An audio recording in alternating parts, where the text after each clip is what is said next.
Cincinnati was at risk of losing the tournament several times over its history. I don't know if people were thinking this could be the last one at all. All I know is that there were a lot of people hanging on every point and watching, whether they were sitting in the stands or watching it from home on television.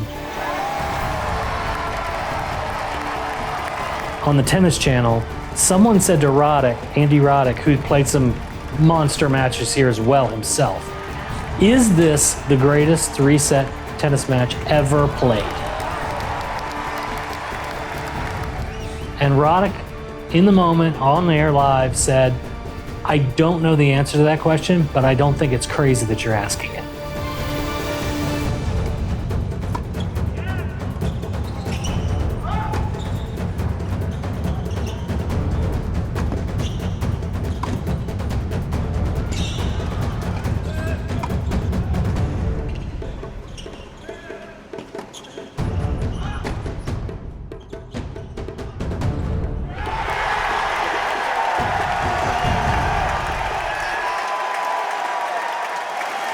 That's how great that match was. And I've been around since 1988. There's maybe 3 sports classics in Cincinnati. And that's Reds opening day, the Miami UC football game, and this tournament. He's live now in Mason. That's right. They met with city and county officials in Charlotte, and their pitch to them is to possibly build a new tennis facility in that area. And it has some implications for this area if that does come to fruition. Right now, it's just an if, but there is concern that the tennis tournament that's been in Cincinnati for more than 100 years may be on the move. Southern Tennis Tournament may be in danger of moving out. That's right. The company that now owns the rights to the tournament is proposing a new tennis facility in a new location. The move would be devastating to Southwest Ohio and pull tens of millions of dollars a year from the region. Like I said, Cincinnati was at risk of losing the tournament several times. It has been talked about as being a jewel in the crown of Cincinnati for years and years and years and years. We can't let this go. There are a lot of people who had a dogged determination to keep this tournament going, just for the love of the sport and the love of the city.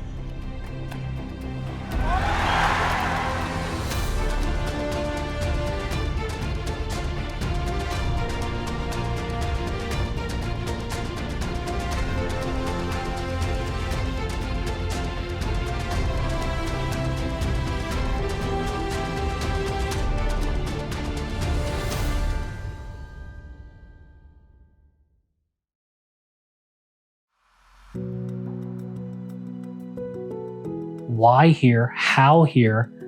What happened? And what I found was that, it wasn't an accident. Cincinnati was uniquely kind of poised to create a tournament like this. It happened organically, but not by accident. One factor was the people that brought the sport back from the East Coast and played were also, thinking, well, why don't we host some tournaments ourselves? And so individual clubs would host tournaments. And then they got good at running those tournaments, and they would attract people from outside the area. So they said, well, why don't we host the Ohio State Championships? Because every state had its own championships back then. And they did that. So they built up a lot of expertise. It was called a well-oiled machine of tournament operation back in the early 1900s. Cincinnati was kind of known for that. So you had all of this expertise in how to run a tournament. You had excellent venues, and the Avondale Athletic Club was one of those excellent venues. The other thing about the Avondale Athletic Club was that because it was built on the sloping hillside, you had natural amphitheaters, and we have pictures that were on glass plates of people sitting just in these natural terraces around the courts. So it really lent itself very well, and to viewing tennis matches. If you looked at the early pictures of the Cincinnati Open, And if you looked at the same time frame of, say, the national championships in Newport, they were indistinguishable. They were just, a court with people in wooden chairs sitting around, maybe some risers. The clubhouse of the athletic club in Avondale, it was Xavier's first student center after the club sold to Xavier. Was only played there for a few years, then moved to the Cincinnati Tennis Club. We lived probably a mile and a half from here. So as high school and college kids, we were over here quite a bit, even helping move the stands and things like that. Back when we had like 1,500 people to a good weekday tournament. And the tournament was played in this location for many, many years. Longest location. Saw all the greats at the time. It was wonderful. So you get an affinity for things like that, and it got bigger and better over the years. And so, my early memories of it are we saw the best tennis players in the world playing right here in our backyard. Our dad was a big tennis player and big tennis fan. He played tennis all his life. And he used to, at the drop of a hat, hey, let's go get some balls. And my brother Fran, who you'll hear from later, spent enormous amounts of time in this very club playing tennis for years. I'd say Fran has been a member here for, I'm going to say, 65 years. My first memory is actually driving past this place. We used to go drive past the tennis club here. And it always was a very impressive thing to me. I could go past, the bushes were so thick you couldn't really see them. You could hear the pop of the tennis ball. It was like a lot of fun. So I was able to join the club as a junior member, if you can believe it, back in 1965. This is my 61st year here at the tennis club, which is hard to believe. And I remember just wanting to always be here, come here and play and enjoy it. And it's been a great experience. Cincinnati's had a very rich tradition of tennis. In fact, the Cincinnati Tennis Club, where we're right here today, was founded in 1880. And that was just a few years after tennis came to the United States. We're one of the oldest tennis clubs in the world. And I had the privilege of playing at Queen's Club in London about 8 years ago. And the president of the Queen's Club said to me, "What's that 1880 on your hat?" I said, "That's the year the Cincinnati Tennis Club was founded." He said, "I can't believe that. Your club is older than our club." And so we're one of the oldest clubs in the world, one of the oldest clubs in the United States. Tennis came here in the late 1870s, came to Cincinnati in 1880. The first home of the tennis club was actually at Music Hall indoor. They played indoor for a year or two. The first Cincinnati Tennis Club was at Music Hall indoors. Eventually moved way out into the country of Walnut Hills and got some land there and staked out some courts and eventually built a clubhouse. But the reason the tournament really kind of came about was that you had all these factors. One factor was the venues that Cincinnati had and the expertise that Cincinnati had made it sort of almost organically inevitable that a big tournament would be played. And then there's other factors at the same time. You had players, again, they brought the sport back from the East Coast, but Cincinnati players were beginning to be well known nationally and regionally for being just outstanding players. You had Nat Emberson, especially on the men's side. You had Winona Klosterman, especially on the women's side. They were winning tournaments, regional tournaments, national tournaments. Some of the greatest players of all time. In 1927, for example, or 1926 rather, Bill Tilden won. When I was a kid growing up, Bill Tilden was always considered the greatest player in the history of tennis, men's tennis. Bobby Riggs is on there. Bobby Riggs was a 3-time winner in the 1930s, and he also won in 1940. We've turned out some tremendous players. For example, two of our greatest lifetime members here were Tony Trabert and Billy Talbert. They're both Hall of Famers. They won many doubles championships as partners, Davis Cup championships, and Tony Trabert was one of the all-time greats. He came within one set of winning the Grand Slam. He was within one set of winning the Grand Slam. He lost to Ken Rosewall in the finals. So that's how great a player he was. And he grew up here. He lived in Bond Hill, which is a couple miles from here. So his tradition meant everything to this club. And so the development of players was a big deal. And because of all of that, you had outstanding tennis fans in Cincinnati. Tennis, the organizing bodies of tennis do not promote tennis the way you might think. It's really very much a New York-centric group who promote, the tennis for the New York tournament, which is maybe the biggest, if not tied with Wimbledon for the biggest of all. Understood.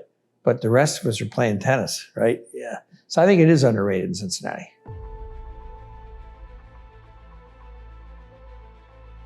All of our 6 kids, I'm one of 6, everybody played tennis. And it's just too good a sport. The fans in Cincinnati loved the sport more than anybody else. And they hung on every point and they turned out for every match. And as one player said, there are local players in this tournament, and I may be from, this player speaking saying, I may be from San Francisco and this player may be from, Louisville. But the fans here appreciate all of us. They're not just showing favoritism to their own local players. They cheer for everybody and they just love the sport. It was the only tournament in the Midwest at that time that drew people from all over the Midwest, and it just grew and grew and grew. In the 1960s, when tennis was converting from an amateur sport to an open sport to pro tennis, the club here would bring in the pros. So we had to see some of the greatest players in the world. Rod Laver came here, Ken Rosewall, Fred Stolle, Roy Emerson, Neil Fraser. Cincinnati Tennis Club has had a rich tradition of tournaments. The Tri-State tournament, which started in 1899, was played here for many, many years. And people just loved it. They packed the place. It was tremendous tennis. And when open tennis came, it just grew and grew and grew. And open wasn't by accident. It meant you didn't have to be a member of a particular club. You didn't have to be invited. If you wanted to play and you were good enough to play, you could play that first year. We always had visions that the tournament would grow and grow and grow. And open tennis made it possible. When it was amateur tennis, there was not the money. They couldn't bring the players in. Players used to stay in people's houses and they traveled on their own. The open tennis came, you had television come, popularity grew, and the tournament actually outgrew the club here. When we had the Western Championships in 69, 70, and 71, the crowds were just too big. They just outgrew the club. It was just too big.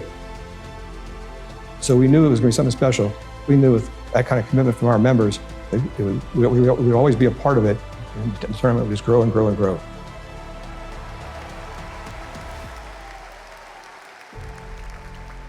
Poppy Fraser, who was the former president of the United States Tennis Association, was a longtime member here. But he said, of all places in the world, Cincinnati Tennis Club is special. This is a very special place. And this is a real gem in the world of tennis and should never be forgotten. So that always rang true to me. What a great place this is.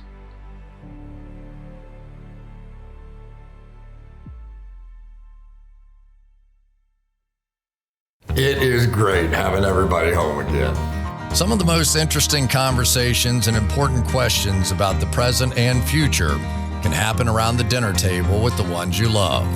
For answers you can trust, rest assured Western & Southern's family of companies is always here, enabling you to cherish every moment, big and small, so you can live the life you want to live for generations.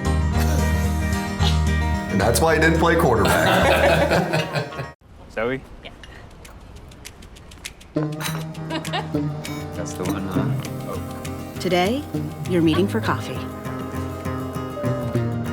Megan, I love you. And then before you know it, Hey! you're meeting the family.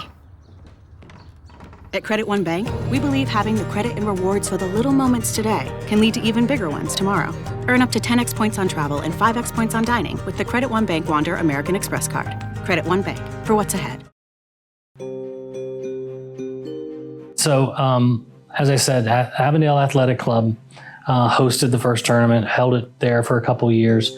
The tournament picked up and moved to the Cincinnati Tennis Club, where it was played for years and years and years. And then it moved to the brand new Sharonville Queen City Racquet Club. It moved to 1 year to downtown to the Cincinnati Convention Center.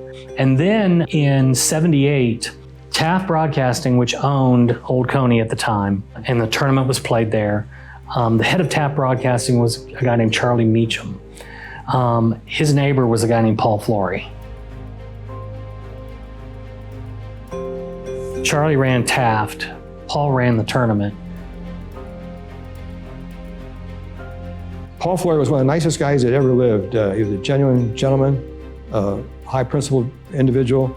He always put himself behind everybody else. He always promoted the players first. The players loved him. They thanked him for what he did. He had no ego at all. It was always about the other people. He could have been better. He was a great executive at Procter & Gamble, retired from that position, and then assumed directorship of the tournament. Well, he did it for 37 years. And he was the reason why it exists today. He was the reason it moved to Mason. He's why the stadium, the initial stadium became what it was. But Paul told me when he went around to the box seat holders, and the box seat patrons were the sponsors of the day. Those were very important. And he went around to each one of them and said, well, what would you think if we were played in Mason next year instead of Old Coney? And the number one response he got was, where's Mason? That was a long time ago. Mason has certainly come a long way since then. But it's funny that they would say that. And I don't think anybody in Greater Cincinnati would say, where's Mason now? That first year, 79, and then beginning in 81, if you go over to center court today, the lower bowl of seats was constructed in that first year. And that was, I think, the third tennis-only stadium in the country and about the sixth in the world. And then every year, we just built on and built on. Like I said, the tournament started in 1899. At that time, you wanted to win your local club title. You wanted to go and play, maybe win your state title. It really fit into those local tournaments across the country. And there were at the same time the Grand Slams, the four biggest tournaments in tennis. And for 100 years, there was really no difference from that landscape. It was everybody else and the four Grand Slams until the advent of the Tennis Master Series. That was the first time in the history of tennis that sort of landscape was changed. And for the first time, there were a lot of tournaments, 9 tournaments sort of on their own, and then the 4 Grand Slams. But in becoming a Masters 1000, you really are elevated to the point of you're not on the same level as a Grand Slam, but you're neighbors. The points that were afforded to those Master Series events, more than any of the other tournaments on the tour or the calendar at the time. But the big thing was mandatory status. So it really kind of created a 13 tournament schedule for players. They had to play the 4 Grand Slams if they were ranked high enough to get in. They had to play those 9 Master Series if they were high enough to get in. I think the Djokovic-Alcaraz final was spectacular. The one thing I remember most about that tournament was Djokovic came back from the dead.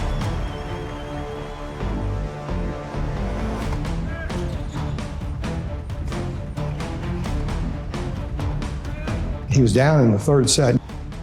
I mean, he literally would tell you he was almost dead. He never ever felt so much pain his entire life.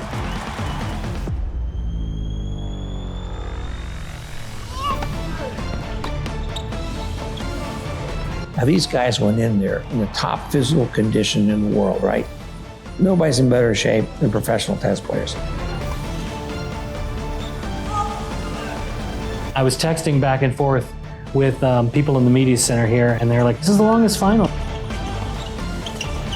Yeah, it was the longest match. Not just final, but the longest match in men's tennis history in Cincinnati.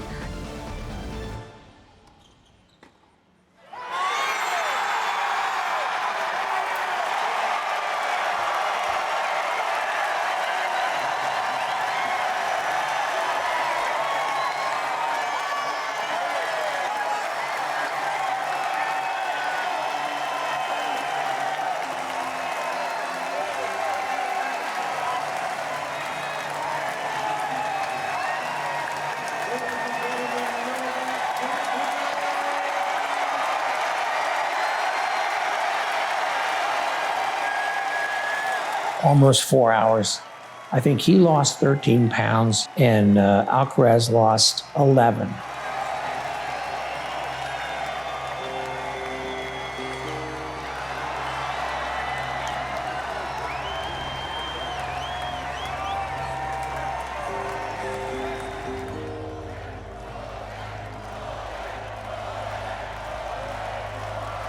I'd like to return the respect to Carlos and his team. I think we all lost praise words for what you have been doing on the court. You're an incredible person.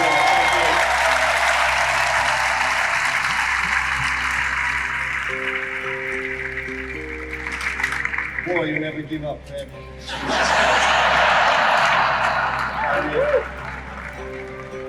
I mean, I love that about you, but sometimes I wish that you maybe play a few points just in case. Spanish never die, okay, man. I've heard that before,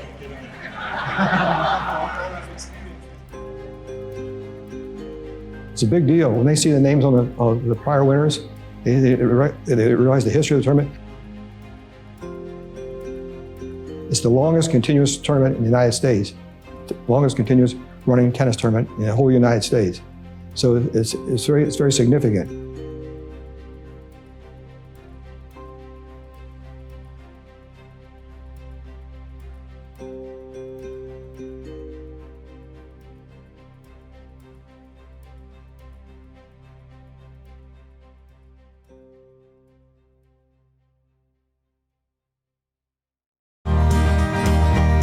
It's knowing that your door is always open and your path is free to walk. That makes me tend to leave my sleeping bag rolled up and stashed behind your couch. Peace of mind might mean different things to different people, but funny enough, it looks the same on everyone, Western and Southern. Rest assured. Ever smiling, ever gentle on my mind. Zoe? Yeah. That's the one on oak. Today, you're meeting for coffee. Megan, I love you. And then before you know it, Yay! you're meeting the family.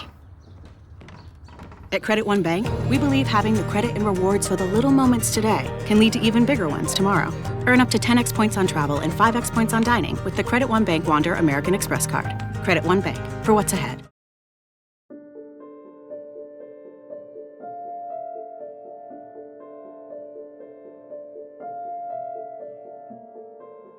When I found out that the tennis tournament was going to be sold, I was shocked and surprised, just like I believe everybody else was. We had no idea that the tennis tournament really could leave us. It's been its home for over 40 years. So we really, we were not going to allow them to leave. So collectively, we got together and we brought in the county and the state, and we all worked together to put together the best package that we possibly could. When we first heard the news, it was not really surprising because you had a new owner that had a love of the sport, and he was investing his hard-earned capital into an asset that he was buying. And I think the story really conveys around, people don't understand exactly how did we get to that point of why was this tournament for sale, because a lot of people turned around and blamed Western Southern or the Lindner family. Why are you selling the tournament? Well, in reality, that's not what happened. So maybe a dozen years ago, the tournament, the Paul Flory who controlled it, wanted to, settle his estate and fix all that stuff, so we sold it. We obviously could have bought it first, but the idea of the USTA purchasing it seemed to me to be the right thing to do. We knew that if that was the case, we'd remain one of the big nine. What happened was the U.S. Tennis Association owns this sanction, they call it. They own the tournament. And what happened is USTA ended up investing like $600 million into Flushing Meadows to expand the site for the U.S. Open. It looked great, but COVID shut it down for 2 years. And the issues with that were big expenses, interest on loans, no revenue. So, we had to face the fact that the New York tournament needed money. So USTA became cash strapped and they said, how do we do this? And they started looking at assets. And one of the only other individually owned sanctions was in Madrid. And that event sold for $300 or $400 million to a private owner. And the USTA thought, wait, this can help us get out of our cash crunch right away. So they put it up in a competitive bid situation. And there were some people that were bidding that I didn't want to win because they were clearly saying, we're moving this tournament to a major market. Other people were local and were obviously trying to keep it here. But then what ended up happening was somewhere in the middle happened in a guy named Ben Navarro who bought the tournament and had a predisposition, I believe, to maybe move it to a new glitzy area with maybe a little bit more usable time season-wise, that he could have other events there. But he wasn't sold on the idea, and so he was open to it. So when I first heard it, it was clearly some fear, but I wasn't surprised. And then really it just went into business mode. BMOC Sports and Entertainment is an arm of the family office of Ben Navarro. And under that umbrella, sports entertainment speaks for itself, but it is sports in the tennis world.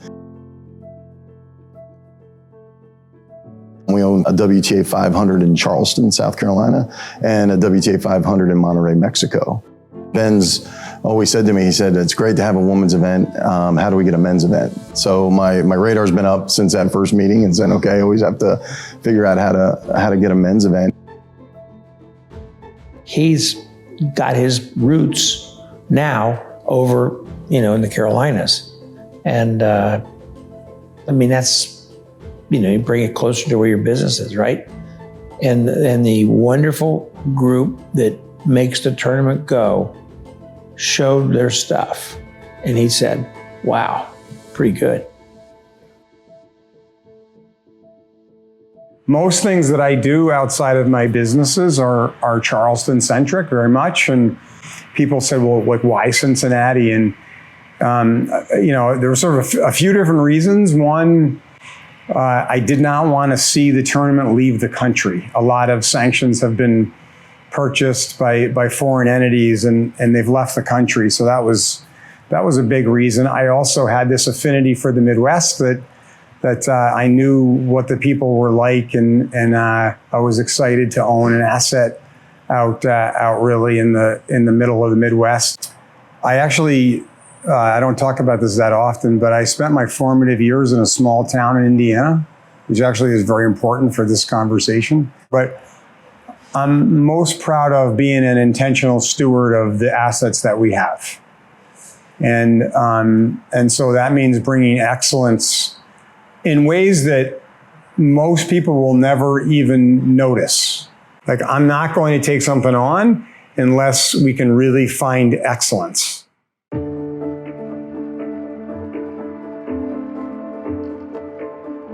So I'm the owner, I'm BMOC Sports, and I'm faced with shiny new, exactly the way I want it, for $400 million, or $150 million upgrade over here where I still have to spend only, $100 million, but, it's not exactly what I want.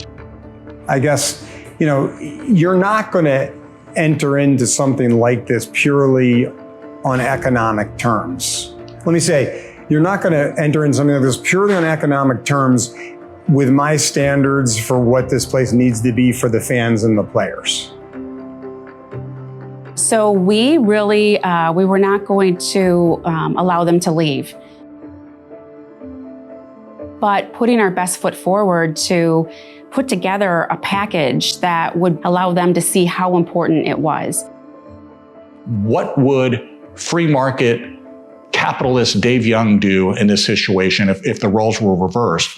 And we decided we had to come up with a economically viable proposal that made economic sense and ease of operation sense to the new owner. So even though they had asked for $50 million on a $150 million deal, we came up with a plan. I talked to the governor. I said, hey, you were going to put in this amount.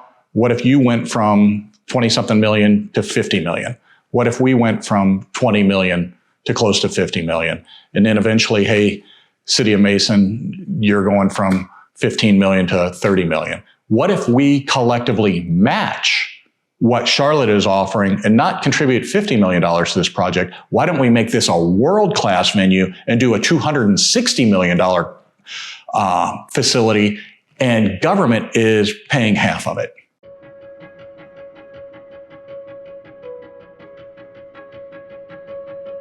I'm president of the Cincinnati Business Committee, Cincinnati Regional Business Committee. We're a CEO leadership group, CEOs of the largest Cincinnati-based companies. We work on economic development issues, education reform, a lot of government policy type work.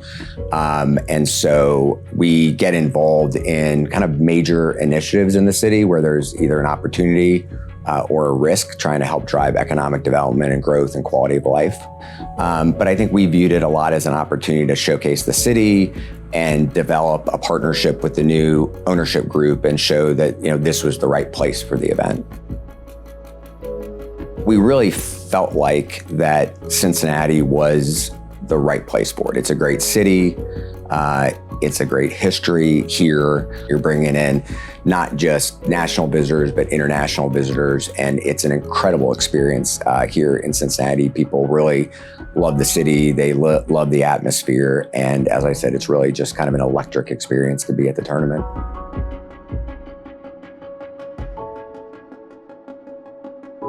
I think, you know, at the end of the day, it all comes down to leadership. And I think we had tremendous leadership in this community from people like, you know, Dave Young, and on the public sector side, John Barrett, one of our members.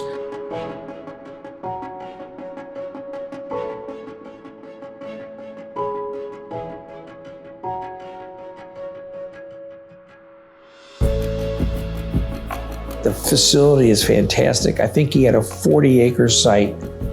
That's first. Second, 1,500 volunteers. Third, the history of the tournament. Been here since 1899. And fourth, he loves the game. And he recognized, you know what? This is special. And fifth, it's the best tournament in the entire Midwest. Second to none.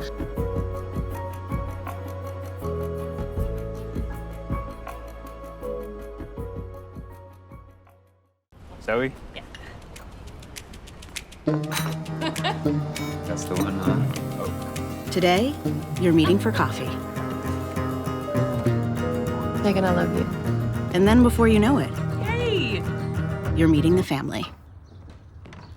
At Credit One Bank, we believe having the credit and rewards for the little moments today can lead to even bigger ones tomorrow. Earn up to 10x points on travel and 5x points on dining with the Credit One Bank Wander American Express card. Credit One Bank, for what's ahead. You may know Fort Washington Investment Advisors as an institutional money manager, but you may not know their private client group. The private client group begins every conversation with one simple question: how can we help? And because they're backed by the strength of Western and Southern Financial Group, they focus on you and the people you care about. For tailored wealth management services designed to help you meet your goals, you can trust Fort Washington's private client group.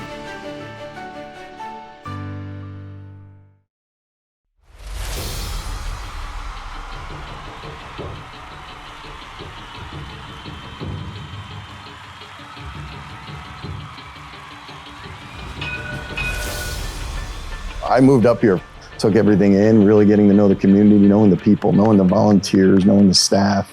And wow, this is a dedicated community to this event. They care very deeply about this event. Masters 1000s don't go up for sale very often. Cincinnati's a very strong tennis community. And they wanted to talk with us about what the opportunity was. I really pushed Ben and Kelly Navarro to come up here in 2023. And as we're walking the grounds, he felt really good about the grounds. And it was at that moment in time for me where, you know, Ben looked at me and said, this is something we can do here, isn't it? Now we go to the tournament, you know, record crowds coming through the gates, really good feel. The greater Cincinnati community embraced Ben being here, embraced the team. And then, could I ask for two better finals? A women's final with Coco Gauff winning her first Masters 1000 title was amazing.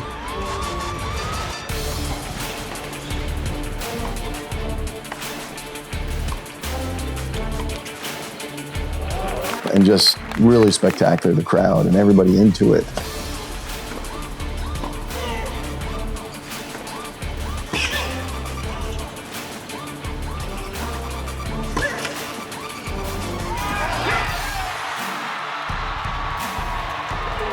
And honestly, I lost early, so I didn't really get to experience Cincinnati enough, but I've been here for the full week, and I can tell you the people here really make it special, so thank you to you guys.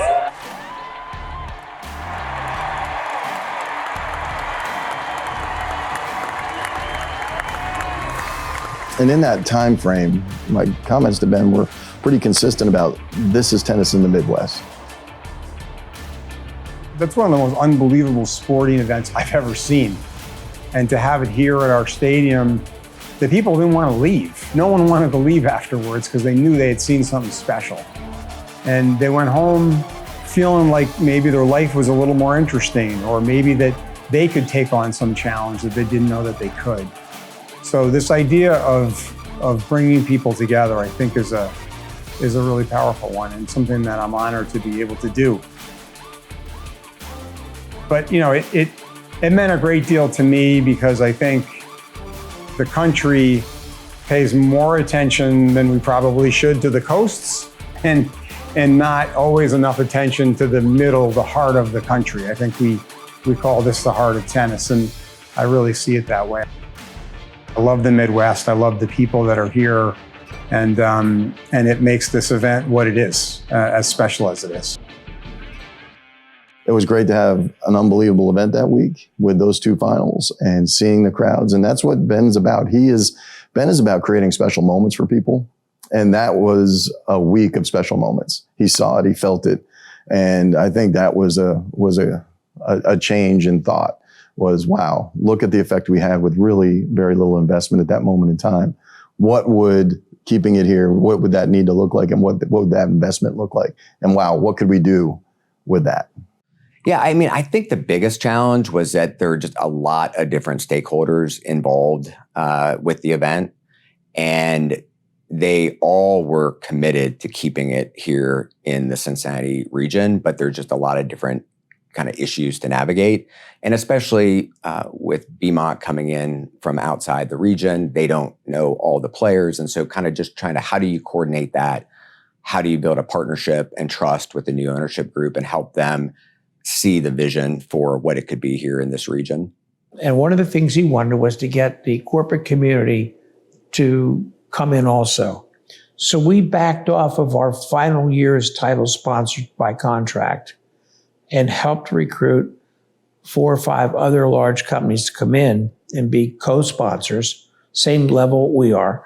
And that way we were off and running. And the most interesting thing on that deal is everybody thought it was gone, so no one was negotiating corporate sponsorships. So once we got the governmental side of it done and working with the owner, and they're saying yes, then there was a whole nother set of particular facts that had to come into play, which was going out to the corporate community and gathering tens of millions of dollars worth of commitments. And that all happened in literally a matter of weeks. When the state and the county and the city kind of came together with their package, that was critical. On the private sector side, we had a group of companies step up: Western and Southern, American Financial, Fifth Third, Procter & Gamble, Kroger, that made a sponsorship commitment that I think was critical to maintaining the event here. And that's a big deal to see how the community and sponsors have responded. One of the things for me, I went out to some of the businesses and said, look, if you're not going to consider partnering with us, then we're going to have a hard time keeping the tournament here. And we have these cornerstone partners that I'm sure you guys are aware of: Great American, Western Southern, Procter & Gamble, Fifth Third, Kroger, and Credit One Bank. All of those cornerstone partners that really have allowed us to keep it here. So it was a decision ultimately, I suppose, by me, but the decision was really made by the community. So we had local state legislators that got involved, the governor got involved, and everybody did a great job of coming up and saying yes to that plan. So then, once I got the check mark of, okay, I can come up with this money, then I had to sell it to the BMOC folks. That now, what if we collectively come up with $130 million, but you need to be 51%, we need to be 49%, and it needs to be publicly owned. We need more events there, and it needs to be publicly owned to where the public can get some enjoyment out of this facility also. And then the negotiation started with them, and eventually they said yes.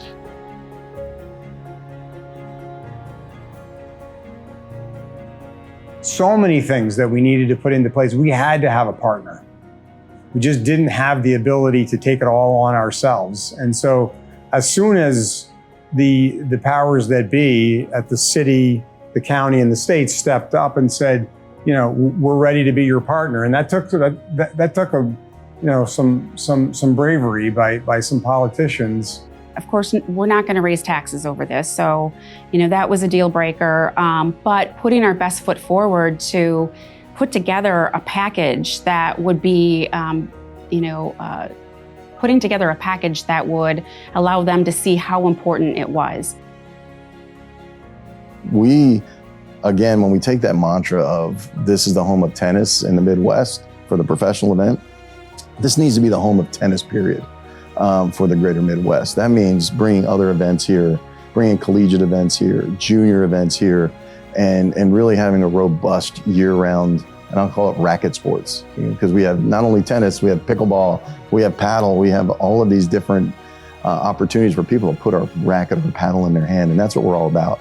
Growing opportunities, creating special events, and yeah, I'm equally as excited about what the year-round potential is here beyond the tournament. The owners, Vin Navarro, the entire BMOC team chose to invest hundreds of millions of dollars in our communities to keep this global sports asset. We're lucky that people thought to do this a long time ago. We're lucky that whenever there was an hour of need for a steward of this tournament to stand up, that steward was found. That steward stepped forward, and this tournament continued and endured.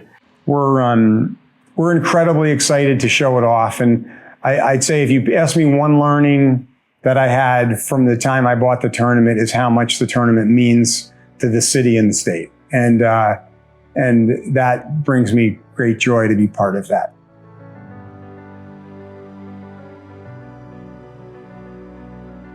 What they're going to notice in 2025 is going to be dramatic. It's a completely different campus. I think they'll be so excited when they walk through our front gates because it's not going to front doors. It's not going to be like anything they've ever had before here in Cincinnati.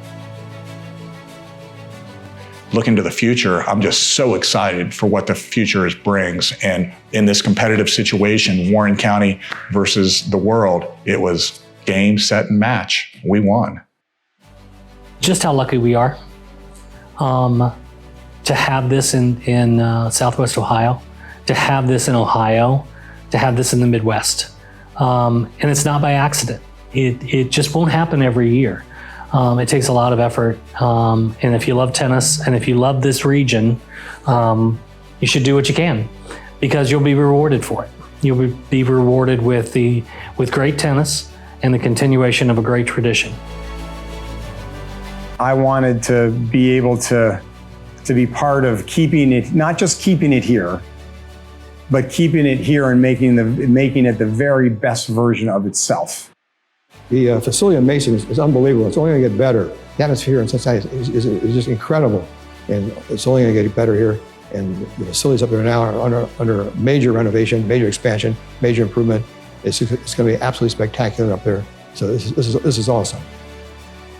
We were super excited to work something out with them and be able to keep the tournament here, where it's been, last year was our 125th anniversary. And when I began to talk to the USDA, they didn't want to just sell it to anybody. They wanted to sell it to somebody who was going to turn it into hopefully what we're turning it into now.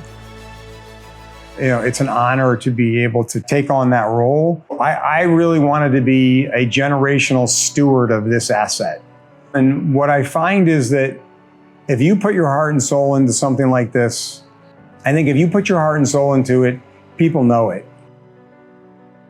It's just amazing to see it come to life, and it will be to the finish line. It will be right up to that deadline. This is unbelievably ambitious.